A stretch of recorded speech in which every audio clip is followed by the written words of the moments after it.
1968 सोमवार को 9वें पेज के मध्य में लगभग बात चल रही थी।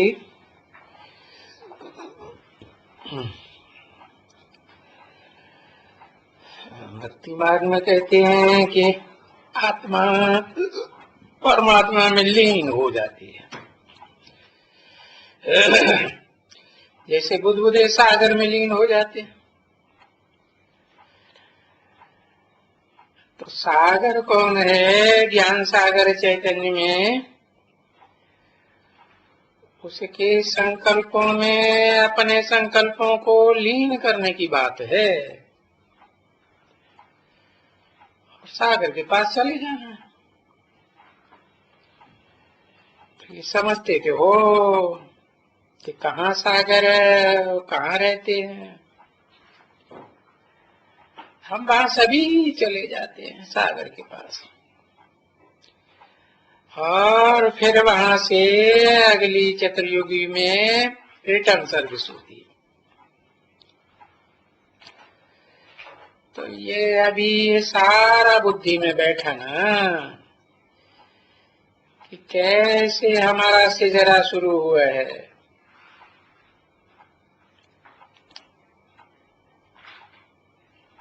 अर्थात पहले तो बीज रूप आत्माओं का सिजरा शुरू हो,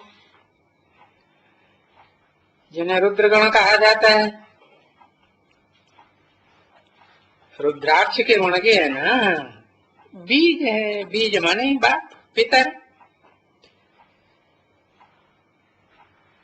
तो ये सिजरा कैसे शुरू हुआ, फिर यहाँ सिजरा होता है इस दुनिया में, और फिर सारी दुनिया के सभी धर्मों का, उनका भी सिजरा, उनकी भी अपनी अपनी मालाएं तैयार होती हैं। तो ये चक्कर है सृष्टि का, और ये झाड़ सीढ़ी नहीं दिखलाती है। झाड़ में सारा सभी धर्मों का दिखलाया हुआ है, और सीढ़ी में तो सिर्फ भारतवासियों का ही समझाना है। सीढ़ी वो ही समझाती है। भारतवासियों की जीवन कहानी तो इस सीढ़ी में वो नहीं समझा सकेंगे इतना। क्या? झाड़ का विस्तार तो वो इस चक्कर पर समझा सकते हैं। षष्ठी चक्कर, ये चक्कर है ना जो स्वास्थ्य का चिन्ह के रूप में 4 युग दिखाए जाते हैं। बाबा ने कहा था कि वो षष्ठी चक्र तो बहुत बड़ा बनाओ। अरे बड़े में बड़ा चक्कर बनाओ, इतना बड़ा कि उससे बड़ा तो दुनिया में और कोई होता ही नहीं। कौन हुआ है? कोई हुआ या नहीं हुआ? चैतन्य मनुष्यात्माओं के बीच में है, कहेंगे ऑलराउंड पार्टधारी, हीरो पार्टधारी। हाँ, सारी सृष्टि की जो भी 500-700 करोड़ प्रजा है, उसका बीज रूप बाप, सारी मनुष्य सृष्टि का बाप। तो उसकी यादगार है ये सृष्टि चक्र।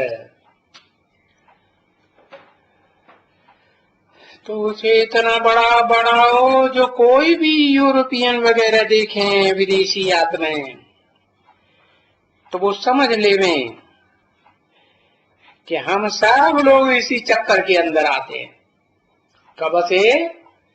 द्वैतवादी द्वापर युग से आते हैं, द्वैत फैलाने के लिए इस दुनिया में। 2-2 धर्म, 2-2 राज्य, 2-2 भाषाएं, 2-2 कुल, 2-2 मत हैं, 2 से 4, 4 से 8, ऐसे मतांतर हम बढ़ाने वाले हैं।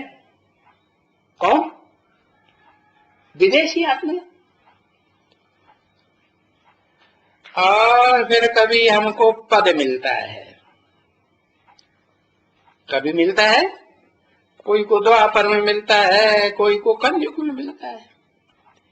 इब्राहिम, बुद्ध, क्राइस्ट और उनके सहयोगी जो धर्म के टाइम कलयुग में हुए या बाद में हुए, उनको पद मिलता है ना। हाँ, तो कभी पद मिलता तो है। तो देखो सभी फिर बदली होती है। तो उस बात को सीढ़ी में समझाने में और उसमें भारत के 84 जन्म की कहानी दी हुई है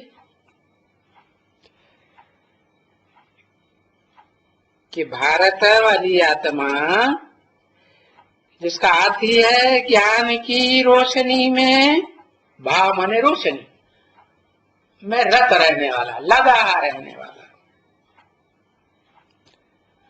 है। तो वो 84 जन्म का ऑलराउंड पार्ट बजाने वाली आत्मा है, जिसके ऊपर ये सारा बेहद का नाटक चलता रहता है 5000 वर्ष का। और उनको अगर दिखलाना होता है तो यह और झाड़ है, विस्तार में दिखलाना होता है। तो फिर भी तो झाड़ की आयु होती है ना वही 5000 वर्ष। ये बेहद का सृष्टि रूपी झाड़ है। तो तुम बच्चे झाड़ की आयु समझाने से वो लोग समझ सकेंगे। उस झाड़ के ऊपर कौन लोग, स्वदेशी या विदेशी, भारतवासी या विलायती, विलायती लोग समझ सकेंगे।